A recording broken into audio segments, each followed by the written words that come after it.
guys, Lord Wolf of Chaos here. So this is actually like my first Dragon Ball Super review, even though there's not that many episodes left for the show. But I have to say, like, wow.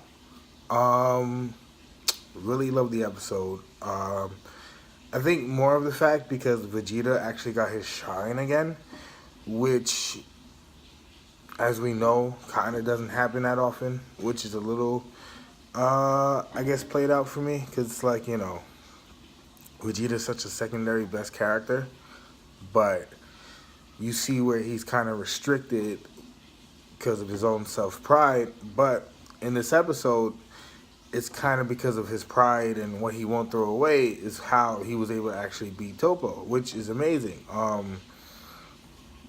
But before I carry on with that, I just have to say, like, on last week's episode, I've never seen Frieza get so humbled like he did by Topo. Like, it's crazy. And then Frieza still has that attitude where it's like, oh, this doesn't mean nothing to me, and it's like he's getting his ass whooped.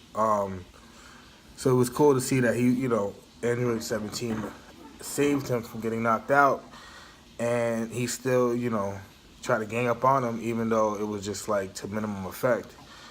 And just to see, like, Frieza is one of those characters who was like one-minded, like back in the day, where it's like he was like the overlord being of the universe, although there was Beerus.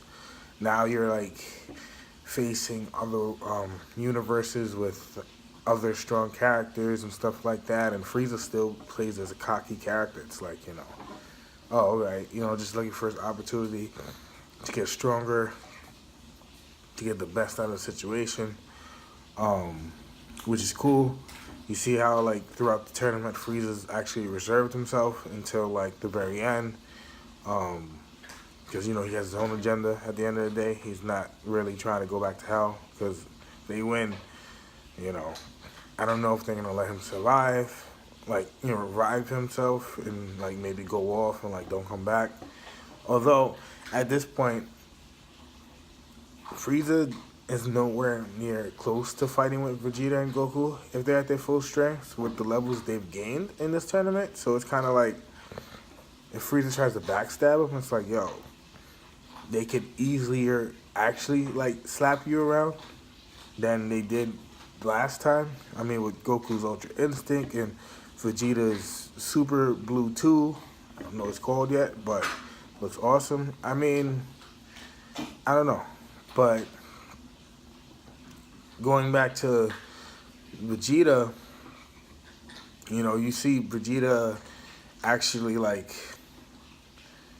do his thing, without actually getting smacked around right after. It's just like he does the whole sacrificing move that he did when he did against Buu. Only difference is he actually survived, which I'm happy, although it's risky. But I guess for all the power he had with the second form, he was able to survive that, just releasing all that extra energy. So it's great. Topo, like, clearly underestimated Vegeta at that point.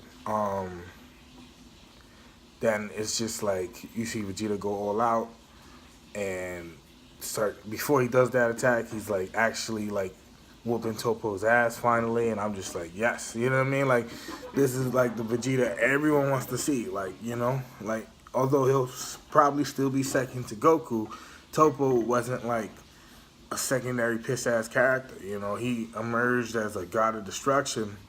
Although, if I'm right, Jiren was, like, I guess the original one who was supposed to be, but he didn't want to, so Topo became the next one. So Jiren still has a lot of, like, ground on that, but at the same time, like, Topo did go to that level, so it's like you see Vegeta smacking around a god of destruction, like, because, Topo's, like, he set everything aside to survive, and Vegeta's so prideful. He's like, I'm not going to do that. Like, I made a promise. Topo, you see him mock that, or a promise among Saiyans, and it's just like, you do not disrespect Vegeta's pride, you know what I mean?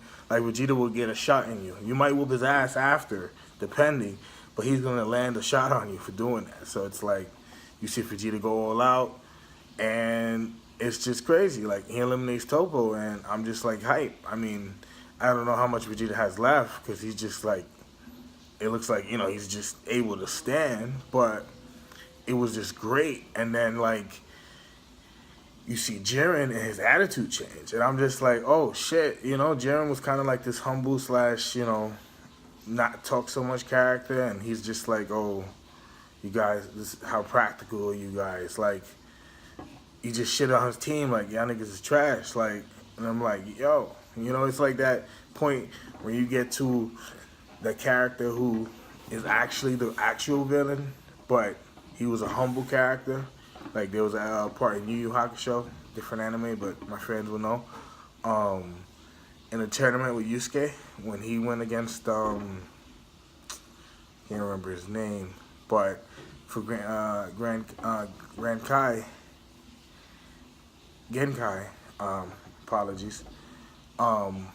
There was this like character who was mad humble, and then you knock him out, and then he transformed into like this killer of 99 techniques, and it was like, you know, oh shit, that's him, you know, which no one thought of. So it's like you see Jiren comes off as this character who, like, he's extremely powerful, but he's not like an attitude or whatever, or like an asshole. And now he's like, oh, that nigga's like really couldn't get this done, like, so now I gotta do it type shit.